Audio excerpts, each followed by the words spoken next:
இன்றைக்கான வீடியோ தாங்க வந்திருக்கு. வீடியோ வந்து சூப்பராக இருந்துச்சு அப்படி தாங்க சொல்லணும். அதாவது இந்திரா இருக்காங்கல்ல, இந்திரா வந்து ட்ரெயினிங் போன நாளே வந்து களத்தில் இறங்கி பயங்கரமாக வேலை செய்ய ஆரம்பிச்சிட்டாங்க அப்படின்னு தாங்க சொல்லணும். இந்த பக்கம் பார்த்தா ஆல்ரெடி இருந்த கலெக்டர் வந்து வெளுத்து வாங்கிட்டாங்க அப்படின்னு தாங்க சொல்லணும். அதெல்லாம் பார்க்குறப்போ நம்ம சேனலை மட்டும் மறக்காமல் லைக் அண்ட் சப்ஸ்கிரைப் மட்டும் பண்ணிடுங்க.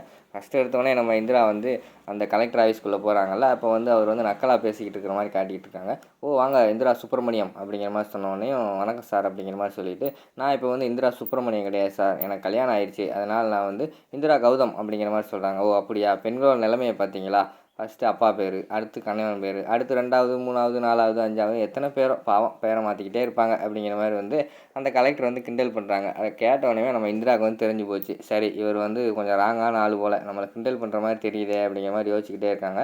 அடுத்து என்ன சார் சொல்கிறீங்க அப்படிங்கிற மாதிரி கேட்டோடனே, இல்லைம்மா பொதுவாக சொன்னேன், நீ வந்து தப்பாக எடுத்துக்காத, போன வாரம் கூட பேப்பரில் படித்தேன், அந்த பொண்ணு 7வது திருமணம் பண்ணிச்சான், அப்போனா பார்த்துக்கோ 7 பேர் மாற்றணும்ல, அதனால தான் சொல்லிக்கிட்டு இருக்கேன் அப்படிங்கிற மாதிரி சொல்கிறாங்க.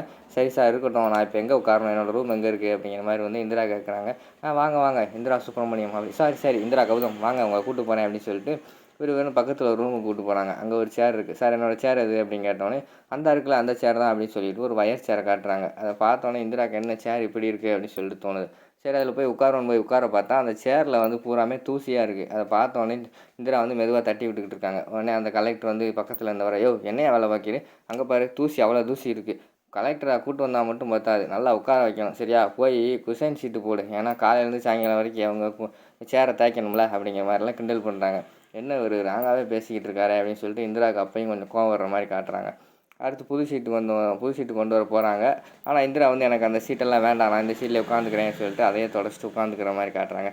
சரி மேடம் இங்கேயே உட்காருங்க, நல்லா தூங்குங்க, சாப்பிடுங்க, மொபைல் பாருங்கள், உங்களுக்கு வேலைக்கு டீ வரும் சரியா, நான் டீ கொடுத்து அனுப்புகிறேன் அப்படின்னு சொல்லிட்டு அந்த இடத்துல இருந்து அந்த கலெக்டர் வந்து போயிடுறாங்க. அடுத்து ஒரு அக்கா வந்து டீ கொண்டு வராங்க. டீ கொண்டு வந்தோடனே, ஹலோ உள்ளே வரலாமா மேடம் அப்படிங்கிற மாதிரி கேட்டு உள்ளே வராங்க. வாங்க மேடம் அப்படிங்கிற மாதிரி சொன்னோடனே, என்ன மேடம் இவ்வளோ சின்ன ஸ்கூல் பொண்ணு மாதிரி இருக்கீங்க, நான் என்னமோ கலெக்டர் ஆனவொடனே ஒரு பெரியவங்க வர போகிறாங்கன்னு பயந்துக்கிட்டு இருந்தேன், நீங்கள் பார்த்தா என்னோடய ஏஜ் மாதிரி இருக்கீங்களே அப்படிங்கிற மாதிரி சொல்கிறாங்க. ஆமாம் மேடம் நான் ஃபஸ்ட்டே எழுதி பாஸ் ஆகிட்டேன் அப்படிங்கிற மாதிரி சொல்கிறாங்க. ஆமாம் இவ்வளோ சீக்கிரமாக எழுதி பாஸ் ஆனீங்க அப்படிங்கிற மாதிரி வந்து அந்த டீ கொண்டு வந்த அக்கா கேட்காங்க. அதுக்கு இந்திரா வந்து சொல்கிறாங்க, நான் மட்டும் இல்லை நிறைய பேர் வந்து ஃபஸ்ட்டு எழுதி பாஸ் ஆகிடுறாங்க, விடா நம்பிக்கை முயற்சி எல்லாமே இருந்தால் கண்டிப்பாக வந்து எல்லாமே சக்ஸஸ் ஆகலாம் அப்படிங்கிற மாதிரி சொல்கிறாங்க. சூப்பர் மேடம், இந்த கான்ஃபிடென்ஸ் தான் உங்கள்கிட்ட எனக்கு பிடிச்சிருக்கு அப்படிங்கிற மாதிரி வந்து அந்த டீ அக்கா சொல்கிறாங்க. அதுக்கடுத்து இந்திரா வந்து டவுட் கேட்காங்க. ஆமாக்கா அந்த வெளியில் வந்து ஒரு பாட்டி 137 நம்பர் போட்டு உட்காந்துருக்காது எதுக்கு அப்படிங்கிற மாதிரி கேட்டவொடனே, அந்த பாட்டியாமா, அந்த பாட்டி வந்து போராட்டம் பண்ணிக்கிட்டு இருக்குது, கையில் இருக்கிற 137ங்கிறது வந்து அந்த பாட்டி 137 நாளாக போராட்டம் பண்ணிக்கிட்டு இருக்குது, அதனால தான் அந்த நம்பர் பிளேட்டை வச்சுட்டு உட்காந்துருக்கு, அது எதனால் அப்படிங்கிற மாதிரி வந்து இந்திரா கேட்குறாங்க. அது வந்து அந்த பாட்டிக்கு ஒரு பேரன் இருந்தான், அவன் வந்து ரொம்ப குடிகாரனாக மாறிட்டான். ஃபஸ்ட்டு நல்லா தான் இருந்தான், அடுத்து சேர்க்க சரியில்லை. அந்த பாட்டியும் எவ்வளவோ கஷ்டப்பட்டு அந்த பேரனை படிக்க வச்சுச்சு. அந்த பேரன் ஆனால் காலேஜில் போய் சேராத சேர்க்க கூட சேர்ந்து போதைப் பொருளுக்கு அடிமையாகி ஒரு நாள் அவனே தற்கொலை பண்ணிக்கிட்டான். எனக்கு இந்த போதைப் பொருள் சேல்ஸ் பண்ணுறவங்க எல்லார் மேலேயும் வந்து நடவடிக்கை எடுக்கணும் அப்படின்னு சொல்லிட்டு அந்த பாட்டியும் விடாமல் 137 நாள் அங்கே உட்காந்து போராடிக்கிட்டு இருக்கு. ஆனால் யாருமே அதை வந்து கண்டுக்க மாட்டேங்காங்க அப்படிங்கிற மாதிரி அந்த டீ கடைக்காரக்கா சொல்கிறாங்க. அப்படியாக்கா எதுக்கா இதெல்லாம் கண்டுக்க மாட்டேங்கிறாங்க அப்படிங்கிற மாதிரி சொன்னோன்னே, இங்கே இருக்கிற கலெக்டர் சரியில்லை, மேக்ஸிமம் வந்து அவர் அந்த போதைப் பொருள் விற்கிறாங்கல்ல அவங்க வந்து அரசியல்வாதி பின்னணி இருக்கிறவங்க, அவங்கக்கிட்ட காசை வாங்கிட்டு ஒரு கண்டுக்காமல் இருக்கார். அந்த பாட்டியும் விடாமுயற்சியோடு உட்காந்துருக்கு, இதுக்கெல்லாம் எப்போ தான் விடிவுகாலம் பிறக்க போகுதோ அப்படிங்கிற மாதிரி சொல்லிட்டு இருக்காங்க. அக்கா உங்களுக்கு தெரியுமா எங்கே அந்த போதைப் பொருளெல்லாம் விற்கிறாங்கன்னு உங்களுக்கு தெரியுமா அப்படிங்கிற மாதிரி கேட்காங்க. எனக்கு தெரியுமா அப்படிங்கிற மாதிரி சொல்லிட்டு, சரி அட்ரஸ் சொல்லுங்கள் உடனே போவோம் அப்படிங்கிற மாதிரி இந்திரா சொல்கிறாங்க. அம்மா வேண்டாம்மா அவங்களாம் ரவுடிங்க அப்படிங்கிற மாதிரி சொல்கிறாங்க. யாராக இருந்தால் என்ன, உடனே ஆக்ஷன் எடுக்கணும் அப்படிங்கிற மாதிரி இந்திரா சொல்கிறாங்க. இப்போ அட்ரஸ் சொல்கிறீங்களா இல்லையா அப்படிங்கிற மாதிரி இந்திரா கேட்காங்க. அம்மா அட்ரஸ் சொன்னால் எனக்கு ஏதாவது பிரச்சனை வந்துடுமா அப்படிங்கிற மாதிரி சொல்கிறாங்க. உங்களுக்கு எந்த பிரச்சனையும் வராமல் நான் பார்த்துக்கிறேன், அட்ரஸ் சொல்லுங்கன்னு சொன்னோன்னே அவங்களும் அட்ரஸ் சொல்லிடுறாங்க. சரின்னு சொல்லிட்டு அந்த அக்கா போயிடுறாங்க. அடுத்து வந்து நம்ம இந்திரா வந்து மொபைல் ஃபோனை வேறு வீட்டில் வச்சுட்டு வந்துட்டோம், மொபைல் ஃபோனை வேறு காணும், கௌதமுக்கு ஃபோன் போட்டால் சொல்லலாம், கௌதம் வேறு ஃபீல் பண்ணிக்கிட்டு இருப்பான், என்னை கொண்டு வந்து விடணுன்ட்டு ஆசையாக கிளம்பிக்கிட்டு இருந்தான் அப்படிங்கிற மாதிரி நினச்சிக்கிட்டு இருக்காங்க. வீட்டில் அதே மாதிரி வந்து நம்ம கௌதம் வந்து ஃபீல் பண்ணிக்கிட்டு இருக்காரு.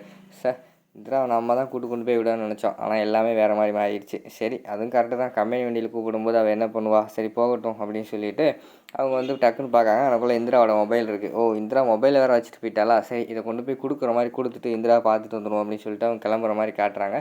இங்கிட்டு பார்த்தா நம்ம இந்திரா அவர் வந்து அந்த கலெக்டர்கிட்ட போகிறாங்க. சார் நான் உடனே ஒரு இடத்துக்கு போகணும் அப்படிங்கிற மாதிரி சொல்கிறாங்க. எங்கே போகிறீங்க அப்படிங்கிற மாதிரி வந்து அந்த கலெக்டர் கேட்குறாங்க. சார் நம்ம ஊரில் வந்து போதைப் பொருள் வந்து ரொம்ப அதிகமாகிடுச்சு, அதனால் வந்து அந்த பாட்டி வேறு ஸ்ட்ரைக் பண்ணிக்கிட்டு இருக்கு, உடனே அவங்கள வந்து பிடிச்சாகணும், இப்போயே வந்து வேரோட கிள்ளி எறியணும், இல்லைன்னா அவங்களோட நெட்வொர்க் வளர்ந்துடும் சார் அப்படிங்கிற மாதிரி சொல்லிக்கிட்டு இருக்காங்க. என்னமா நீ முட்டாள்தனமாக பேசிக்கிட்டு இருக்க, உனக்கு தான் காலையில் என்ன சொன்னேன், வந்தோமா சேரில் உட்காந்தோமா தூங்கினோமா அப்படின்னு இருக்கணும். இன்னும் கொஞ்சம் நேரம் உட்காரு, லஞ்ச் டைம் வந்துடும், சாப்பிட்டு ஒரு தூக்கத்தை போடு, சாயங்காலம் வந்துடும், வீட்டுக்கு போயிரு அப்படிங்கிற மாதிரி சொல்கிறாங்க. சார், நான் இங்கே ஒன்றும் சாப்பிட்டு தூங்குறதுக்காக வரல. நான் படித்து வந்ததே நம்ம ஊர் மக்களுக்கு வந்து நல்லது செய்யணும்னு சொல்லித்தான். அதுக்காக வந்து நான் இப்படியெல்லாம் தூங்கிட்டு இருக்க மாட்டேன் அப்படிங்கிற மாதிரி வந்து இந்திரா சொல்கிறாங்க. என்னம்மா இப்படி அடம் பிடிச்சிக்கிட்டு இருக்க, ஒரு பொம்பளையாக இருந்துக்கிட்டு உன்னால் என்னம்மா செய்ய முடியும் அப்படிங்கிற மாதிரி சொல்கிறாங்க. சார், பொம்பளை ஆம்பளைன்னு பார்க்காதீங்க, பொம்பளை வந்து ஒரு ஜெண்டர் அவ்வளோதான். அதனால் வந்து பொம்பளையால் எதுவுமே செய்ய முடியாது அப்படின்னு உங்கள் எண்ணத்தை ஃபஸ்ட்டு மாற்றுங்க. பொண்ணுங்க நினச்சா எல்லாத்தையுமே சாதிக்க முடியும் சரியா அப்படிங்கிற மாதிரி வந்து அந்த கலெக்டர்கிட்ட பயங்கரமாக வாதாடிக்கிட்டு இருக்கிற மாதிரி காட்டிக்கிட்டு இருக்காங்க. அதோட பார்த்தீங்கன்னா அந்த எபிசோடை வந்து முடிச்சிடுறாங்க.